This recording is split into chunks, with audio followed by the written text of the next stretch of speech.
I wasn't going to church until around 10. My grandfather is a pastor. He does live in New Jersey. I sometimes went to church, but I wasn't really paying attention. But down here, I had to pay attention. And I'm no longer Christian. I haven't been Christian for 3 years, but I was still forced to go to church every single day.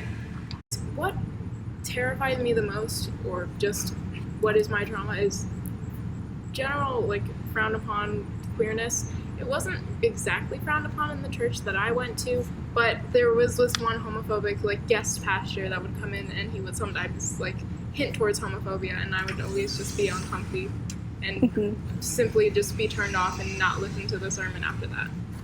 There is a Christian group somewhere in here that is, supporting of the LGBT, and they're very nice about it. I don't think I would have left if the church wasn't seen as homophobic. I wasn't allowed to wear things like this, especially tank tops, especially with thin straps like this. My grandmother would tell me to go change. And sometimes even wearing comfortable clothing or things that weren't more dressed up, my grandmother would tell me, go change. Jesus wouldn't want you in this. And I was just like, Jesus, wear sandals. It's very strange to just grow up with all this in your head. And I was always, another thing that I don't think gets mentioned much is martyrdom, Christian martyrdom, where you're expected to just proudly proclaim as a child, as a little 5-year-old who doesn't really understand the concept of death yet, you're supposed to proclaim loudly, I will die for Jesus, while not really understanding it fully. I only recently realized, I went through religious trauma, didn't I? I did realize that I wasn't Christian, pretty young, or at least I didn't believe in everything that they were telling me. And sometimes things would just confuse me, this is the body, this is the blood, and I would ask them about it, and they would go, this is actually the body, and this is actually the blood, and I was always just so confused about it, that concept in general. A lot of the times it's just pray it away, or just don't use modern medicine, or don't use psychological services that are available to you.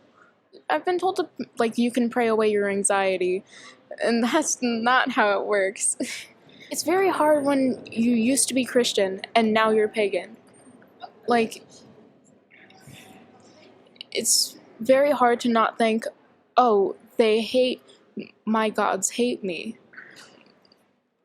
Or just, I have to constantly give them offerings or else they won't work with me anymore, or they won't talk to me anymore.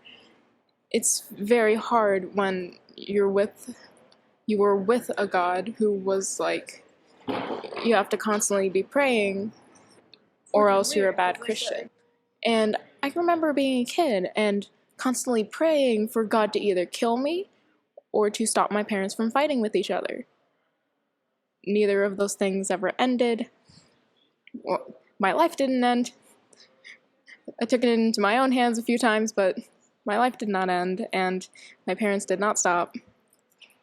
I learned in catechism class, God can say yes, wait, or no to your prayers. And my thinking was, why would he say no to stop my parents from fighting with each other?